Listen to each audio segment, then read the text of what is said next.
ఏలూరు నగరంలోని స్థానిక కలెక్టర్ కార్యాలయం నందు ప్రజా విజ్ఞప్తుల పరిష్కార వేదిక నందు సర్వేపల్లి నియోజకవర్గం జనసేన పార్టీ సమన్వయకర్త బొబ్బేపల్లి సురేష్ నాయుడు, ఏఎంసీ డైరెక్టర్ వాణి భవానీ నాయుడులు కలెక్టర్ కు వినతి పత్రం అందజేశారు.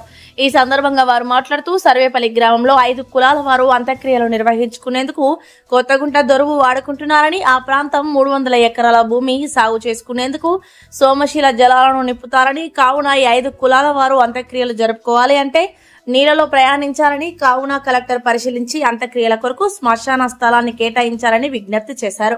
ఈ కార్యక్రమంలో మహేష్, సుబ్రహ్మణ్యం, శ్రీహరి, శివరాత్రి సందీప్ తదితరులు పాల్గొన్నారు. అందరికీ నమస్కారం. నా పేరు బొబ్బేపల్లి సురేష్ నాయుడు, సర్వేపల్లి నియోజకవర్గ జనసేన పార్టీ సమన్వయకర్త. సర్వేపల్లి నియోజకవర్గం, సర్వేపల్లి గ్రామ పంచాయతీ నియోజకవర్గం ఏర్పడినప్పటి నుంచి కూడా, గ్రామం ఏర్పడినప్పటి నుంచి ఏదైతే కొత్త గుంట అని అంటే ఒక 300 ఎకరాలకి సాగునీరు అందించేటువంటి గుంట. ఆ గుంటకి గట్టు భాగాన ఏదైతే 5 కులాల వారు శ్మశానంగా వినియోగించుకునేటువంటి స్థలం.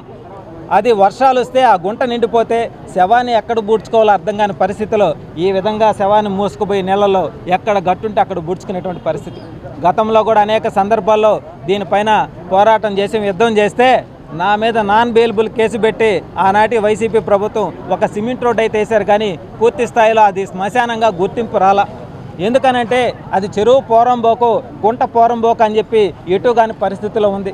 అందుకని చెప్పి ఈరోజు ఏదైతే మన జిల్లా కలెక్టర్ గారి దృష్టికి ఈ విషయాన్ని తీసుకొని వచ్చి వారిని ఒకటే వేడుకోను, అయ్యా మీరు పెద్ద మనసు చేసుకొని ఒక్కసారి వచ్చి అక్కడికి వచ్చి పరిశీలించి సర్వేపల్లి గ్రామంలో 5 కులాల వారు వినియోగించుకునేటువంటి శ్మశానానికి సంబంధించినటువంటి ఆ స్థలాన్ని మీరు పరిశీలించి అది చెరువు పోరంబోకు అయితే రికార్డులోకి తీసుకొని వచ్చి ఒక 2.5 ఎకరా వరకు కూడా శ్మశానానికి కేటాయిస్తే 5 కులాల వారు శ్మశానానికి వాడుకునేదానికి బాగుంటుందని చెప్పి ఈరోజు ఒక వినతి పత్రం ఇచ్చి, ఎందుకంటే అది రికార్డ్స్లోకి లేకపోవడం వల్ల ప్రభుత్వం నుంచి వచ్చేటువంటి నిధులు కూడా శ్మశానానికి సంబంధించి కేటాయించలేకపోతున్నారు. కాబట్టి ఇది ఎన్నో ఏళ్ళ సమస్య.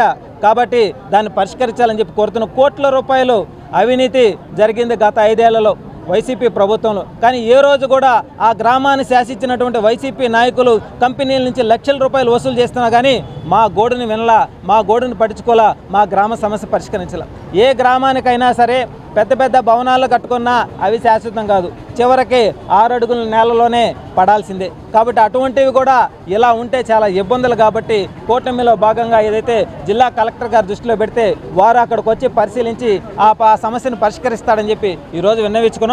మీడియా మిత్రులు కూడా తెలియజేస్తాం, ఏ గ్రామంలో అయినా సరే సర్వేపల్లి నియోజకవర్గంలో ఎక్కడ సమస్య ఉందన్నా మేము ముందెళ్ళి ఆ సమస్యను పరిష్కరించడానికి మా వంతు మేము అడుగులు ముందుకు వేస్తాం. అయితే ఇది మా సర్వేపల్లి గ్రామం అంటే ఒక చరిత్ర. సర్వేపల్లి గ్రామం పేరు ఏదైతే మన మొదట ఉపరాష్ట్రపతి, 2వ రాష్ట్రపతి సర్వేపల్లి రాధాకృష్ణన్ గారి ఇంటి పేరుతో పాటు ఆయన పూర్వీకులు ఉన్నటువంటి గ్రామం. కాబట్టి ఆ గ్రామంలోని ఇలాంటి సమస్యలు ఉన్నాయంటే వీటిని పరిష్కరించడంలో ఒక అడుగు ముందుకు వేయాలని చెప్పి జిల్లా కలెక్టర్ గారికి చేతులు జోడించి నమస్కరించి విన్నవించుకుంటున్నాం.